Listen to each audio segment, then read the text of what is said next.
Nombreux scotchés sur nos antennes, mesdames et messieurs, il est l'heure de vous informer. Bienvenue à cette édition du journal à la une de l'actualité. Une vive tension est signalée dans la matinée de ce jeudi 7 juillet 2022 dans les villages Saliboko. Les conflits fonciers fait l'objet de cette énième tension entre la population et l'honorable député Mayanga Mututi Jules dit Papier MM. Les bilans provisoires de ces échauffourées et d'une personne grièvement blessée. Un homme d'une soixantaine d'années vivant dans le village Saliboko a été grièvement blessé lors d'une vive tension qui a eu lieu ce jeudi 7 juillet 2022. Selon les informations d'une première main, le semeur de troubles serait l'honorable député Mayanga Mututi dit Papi MM qui aurait sans lourde peine intimé l'ordre à une bande de jeunes d'attaquer le paisible citoyen de ces pauvres villages pour avoir orienté cet élu du peuple sur les limites de ce terrain. La tension a été mouvementée et atroce car elle a occasionné 3 blessés dont l'un se trouve actuellement dans un cas critique à l'hôpital général de référence. L'expression est chagrinée d'une habitante du village Saliboko, Liliane Kalunga, qui s'est exprimée. Ile saa 8 tuko tunaikala tuone tuni gari ya Papi MM anakuya. Kuona anaingia kule kwa nyumba kwenye kujenga. Akakuya na bakununa. Njoba kwa mlango na banatoka babiana bane panenda kubafuata kule kwenda kubaona. Sasa tu alibaona Papi MM na kunyangula besha na kwambia sema mumua ule ndio anatembea na chef.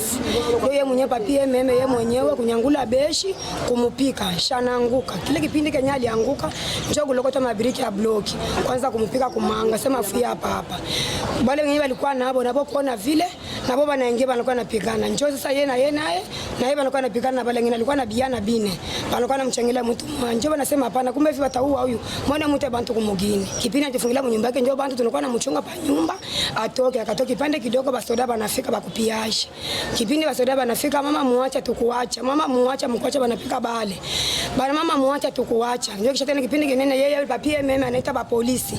Ba polisi banafika tena kufika pale upinga sema muache babiana bakuacha sema si hapa sisi tunapenda nipaka Papi MM ba mtu chini sie tumuwe babiana bakusikilika banapika mabale papiaje pale aina jinsi kisha bakamkamata kaka mmoja penye pale ilimkamata ba polisi banakuwa namfukuza ile bamupige njoo bakamkamata ba polisi walikuwa 7 wote banamfukuza pale penye wapi alikuwa anafungiwa Papi MM papiaje kipindi banamkamata pale banamwangusha njoo anapiga kitao cha bunduki anapasuka kipindi anapasuka sasa ndio banamfunga gari mwenyewe mnaenda Papi MM mko batoto bawili babiana bawili benye banawafunga nabo banakiwa nabo pamoja fia banafia ni nchi fase nyenye aliuzisha balimozaka ya nani kuko kadiasa alimuzishaka pale kipindi balishasikilizana moni alikuya banasikilizana kipindi balimwambia sema yafikisha mipaka pemba chasikilizana Papi MM akusikia alipitisha mipaka kupembeni njoo chef anasema hapana kule kwenye anafikisha ile mipaka tu kusikilizana hata kule nibarudishe penye ilikuwa tena habari banamtumia moni anasema hapana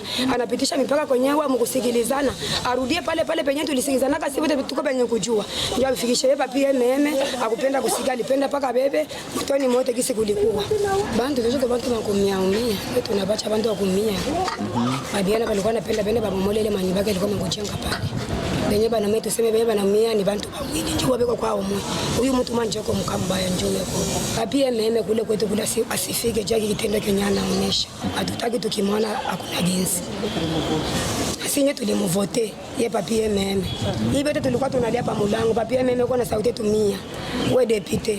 Cette attitude hors du commun de l'honorable Papi MM avait par ailleurs engendré encore de remue dans ce même village dans le mois dernier sur l'appropriation illégale de 36 hectares de terre selon les déclarations de ses habitants, jusqu'au point où la justice n'a pas su les départager. En voilà un nouveau scandale. À peine installé, le nouveau ministre ayant dans ses attributions l'intérieur et la sécurité, Pierre Lumbwe Kazimoto, a effectué une descente à la prison centrale de Kalemi ce jeudi 7 juillet 2022 afin de s'imprégner des conditions carcérales.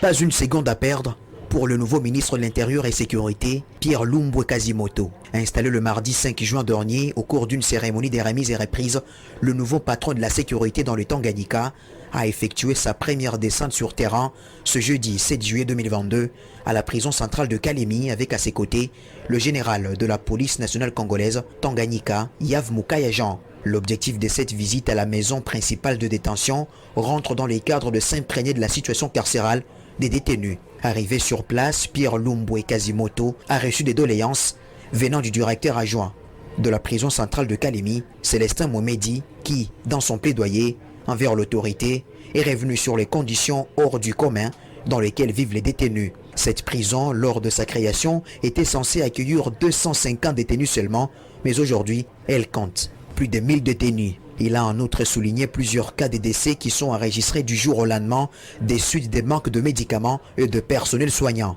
La tuberculose est la maladie qui rogne à petit feu ces prisonniers. Le ministre de l'Intérieur ne s'est pas arrêté à ces lieux.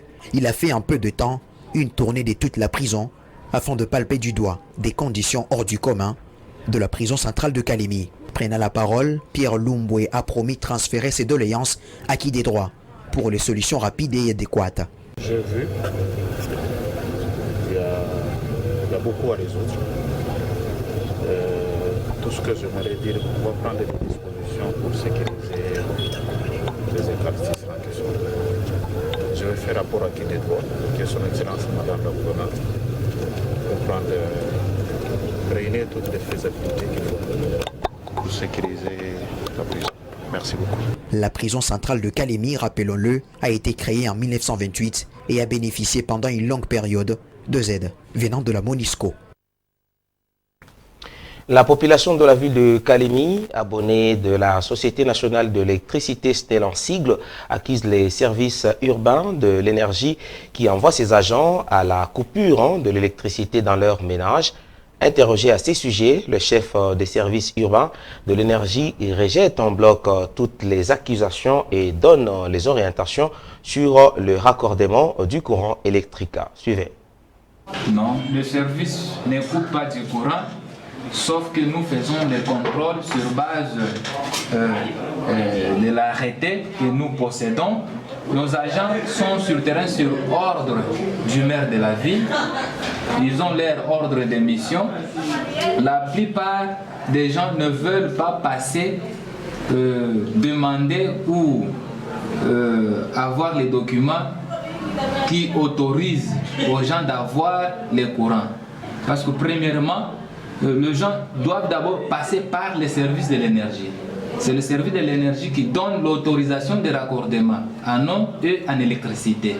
Après avoir eu le document, vous passez maintenant au niveau de la SNEL ou à la régie des eaux pour que vous soyez raccordé. Si vous venez avec vos documents parcellaires, les contrats de location, l'autorisation de bâture, si vous avez vos documents parcellaires, vous venez. À ce qui concerne les maisons résidentielles simples, au niveau de la cité, c'est à $100. Maison résidentielle simple, niveau ville, c'est $140. Pour les immeubles de moins de 2 étages, moins de 3 étages plutôt, c'est $250. Pour les complexes commerciaux, c'est $300. C'est ce qui se passe au niveau du service. Oui, au niveau de la SNEL, il y a les devis de raccordement. Ici, c'est la vie de raccordement. Au niveau de la SNEL, les devis de raccordement, c'est du matériel. Dès qu'on parle du devis, on voit le fusible, câble, poton et autres. Maintenant, ici, chez nous, c'est les documents administratifs qui est avis de raccordement. C'est qu'avant de vous faire raccorder, vous devrez avoir l'autorisation du service. Parce que le service de l'énergie qui gère le raccordement à ce qui concerne eau et électricité. Parce que c'est la SNEL qui est subordonnée au service de l'énergie. La Fédération provinciale de l'Union pour la nation congolaise du Tanganyika, UNC en sigle, a dans une déclaration datée de ce mercredi remise en cause la composition du gouvernement Julie Ngongo Mayuma d'avoir écarté le partenaire de lutte de l'UDPS dans son gouvernement. Elle a aussi regretté de l'attitude affichée par son partenaire politique UDPS, le secrétaire interfédéral de l'Union pour la nation congolaise, UNC en sigle, Maître Wilonja Elocho, est au micro de votre chaîne. Je voudrais d'abord présenter notre indignation par rapport à la composition de l'équipe gouvernementale de la province du Tanganyika, parce que nous sommes les précurseurs du pouvoir de Félix Tshisekedi dans ce pays. C'est nous qui avons milité aux côtés de Félix Tshisekedi pour que le changement que nous vivons aujourd'hui soit absolument vécu. Et au niveau du Tanganyika, nous regrettons de l'attitude que manifestent tous les gouverneurs qui se sont succédés depuis le régime de Félix Tshisekedi, et très particulièrement à Madame le gouverneur de la province actuellement élu, qui est membre du parti partenaire, l'UDPS, mais qui n'a pas songé n'infusquer aux efforts que l'Union pour la nation congolaise avait contribué pour que le changement puisse avoir lieu. C'est cette indignation-là que nous déplorons et que nous dénonçons à l'égard de nos partenaires de l'UDPS et du gouverneur en particulier. Comment vous pouvez me dire qu'aujourd'hui l'INC est inexistante alors que dans toutes les activités que nous menons, on les menait ensemble? Mais c'est moi-même qui vous parle chaque jour, je suis devant les micros, je suis devant les caméras, je parle sur la politique de l'UNC, la vision de Félix, je défends les caches depuis la création jusqu'à ce jour. C'est quelque chose que nous déplorons une fois de plus. Pour la partie accusée, l'UDPS Fédération urbaine de Kalemi, l'UNC apparaît quasiment inexistante dans l'arène politique et elle a manifesté depuis un certain temps son absence, même dans de réunions de l'Union sacrée, à en croire le secrétaire fédéral urbain de l'UDPS, Bonheur Makelele. Merci beaucoup, monsieur le journaliste. Quant à la Fédération urbaine de Kalemi, cette déclaration n'a pas sa place d'être. Pourquoi? C'est parce que l'INC avait jugé bon de se mettre elle-même à l'écart. Lorsque son leader avait des soucis judiciaires, l'INC soupçonnait l'UDPS d'être derrière tout ça. Et avant cela, on tenait des réunions dans le cadre du cash. On était ensemble. Brusquement, on a vu que l'INC s'est retiré après que leur leader soit emprisonné. Puisque la plupart des cadres de l'INC disaient ouvertement que c'était l'UDPS qui était derrière tout ça. Dans toutes les réunions de l'Union sacrée, l'INC ne s'était jamais présenté. Mais je ne sais pas si même le gouverneur elle-même sait très bien que l'INC n'existe presque pas dans notre province du Tanganyika. Dans toutes les réunions, dans toutes les manifestations, il y a toujours l'absence de l'INC. Or, tout ça se discute dans la vision du chef de l'État actuellement appelée l'Union sacrée. Si vous êtes absent, je ne vois pas comment, lors du partage du pouvoir ou des gâteaux, on peut vous servir. Et pour le politologue Ghislain Mougalou et chef des travaux à l'université de Kalemi, l'Union pour la nation congolaise pourrait avoir raison de manifester son indignation par rapport à son écartement dans la composition du gouvernement actuel, puisque c'est l'union des alliés de l'UDPS. Son absence sur le terrain ne justifie pas son retrait définitif dans la politique. Par rapport aux déclarations de l'INC qui s'indigne de la non-participation de l'un de ses membres dans l'équipe gouvernementale de la gouverneure Mme Julie Ndungwapon. Et l'INC a raison parce que l'INC c'est l'un des partenaires les plus fiables qui a commencé avec l'IDPS et dans le cadre des cash. Et aujourd'hui ne pas prendre un des membres de l'INC, bon, ça ne pouvait que se parler dans ce sens-là au niveau de l'INC. Mais aussi l'INC devrait aussi comprendre la situation parce que depuis un certain temps, l'INC n'existe pas, ça c'est vrai. Mais même si elle n'existe pas, est-ce que c'est pour autant qu'elle n'est pas dans le rouage politique, où on était en train de partager les gâteaux, comme on a toujours bien l'habitude de le dire. Mais moi je pense que c'est peut-être quelque chose qui ne va pas dans ce sens-là. Pourquoi? Parce que 2-3 jours avant que le gouvernement de Mme Julie Ngunga sorte, il y a eu la rencontre entre le président national de l'INC et l'ancien directeur du cabinet du président de la République qui est allé parler avec le président de la République, tout naturellement, pas pour le gouvernement du Tanganyika, mais pour autre chose, pour sceller leur mariage. Mais au niveau de la province, ici, il y a un problème de la visibilité de cette partie-là. Mais aussi, je ne dirais pas que tous ceux-là qui ont été pris, qui ont été nommés dans les gouvernements Gilingungwa ont été sur base de leur visibilité. Non, il y a des enjeux qui ont milité à ce que certains se retrouvent et d'autres ne se retrouvent pas. Malheureusement, c'est le cas pour l'Union pour la nation congolaise. Mais je pense que, comme ils sont partenaires, je pense qu'ils auront le temps de pouvoir régulariser ou de pouvoir arranger les différends à l'interne et ils pourront trouver un modus vivendi pour que les choses s'arrangent dans les jours à venir. Autre chose à présent, la Société nationale d'assurance, SONAS en sigle, l'agence de Kalemi, a indemnisé 2 de ses souscripteurs dans la branche d'assurance automobile ce jeudi 7 juillet 2022 au cours de l'habituelle activité Jeudi Sinistre. La Société nationale d'assurance Kalemi, bras séculier du gouvernement en matière de promotion des assurances, a honoré quelques de ses nombreux souscripteurs avec 2 victimes indemnisées dans la branche d'assurance automobile. L'opération s'est déroulée au bureau SONAS Kalemi ce jeudi 7 juillet 2022 à la grande satisfaction de 2 bénéficiaires qui ont été victimes il y a quelques mois d'accidents des circulations routières. Ces 2 bénéficiaires ont, après avoir rempli quelques formalités, reçu en toute tranquillité leur somme d'argent d'indemnisation conformément à l'article 216 de la loi numéro 005 du 17 mars 2015 portant code des assurances. Pour Aboubakar Freddy, l'un des bénéficiaires du jeudi sinistre de la SONAS, payer l'assurance, c'est garantir la sécurité de ses biens. Pour moi, ce n'est pas une surprise, parce que je m'attendais à ça un jour. C'est pourquoi je suis le client fiable à cette agence. Je m'assure à tout le temps. Si j'achète une moto, je m'assure pour ma garantie et pour garantir aussi mes activités. En fait, après un accident, il y a un délai octroyé avec l'assurance. C'est dans 7 jours que je suis venu récupérer les déclarations. J'ai rempli toutes les formalités conséquentes. J'ai fait aussi un levé de copies au niveau du parquet, des PV de la PCR.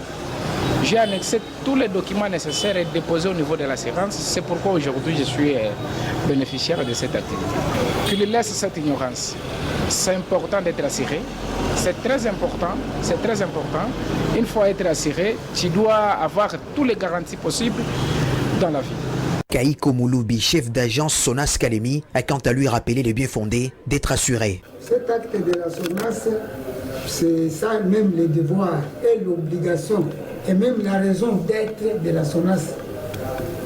Parce que l'État, en créant la SONAS, l'État a obligé à ce que ces sociétés puissent aider les sinistrés, surtout ses clients qui sont en ordre avec elle.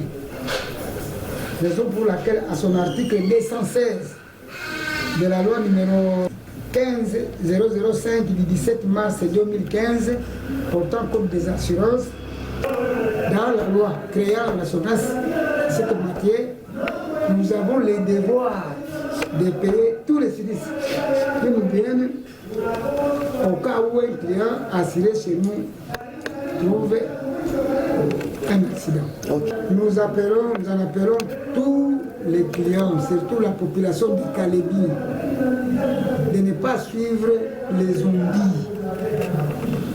Les portes nationales sont ouvertes, grandement ouvertes pour qu'ils viennent s'assurer. Ils sont libres et nous leur demandons à cette période de venir s'assurer et de suivre les conditions qui leur seront données pour qu'ils soient indemnisés comme les autres. L'indemnisation n'a pas de parti pris. Donc nous indemnisons tout celui qui est en ordre avec la SONAS, avec ses documents au jour des sinistres. Certaines gammes d'assurance, signalons-le, sont obligatoires, comme l'assurance automobile et l'assurance incendie. Il est donc appelé à tous les propriétaires de meubles et immeubles d'être assurés pour la sécurité de leurs biens. Kabouema Jean, opérateur économique assassiné le 1er juillet dernier par les malfrats non autrement identifiés vers 19h locales à son alimentation située dans le quartier industriel, a été acheminé à sa dernière demeure. plus précisément au cimetière Jeannette où il a été mis en terre. Accompagné par les membres de sa famille, ses proches et connaissances, cet illustre disparu de 50 ans laisse derrière plusieurs enfants. Le président de la Fédération des entreprises du Congo FEC en sigle, Jules Moulia, a envoyé un message fort et interpellateur aux autorités politico-administratives de renforcer la sécurité sur toute l'étendue de la province du Tanganyika afin de mettre fin à ces actes malheureux. Merci à vous, mesdames et messieurs. Ce journal est terminé. Suivez-nous encore sur la page YouTube RTGT Kalemi. Mais moi, je vous retrouve pour une nouvelle édition. Restez pour la suite de nos programmes. À très bientôt.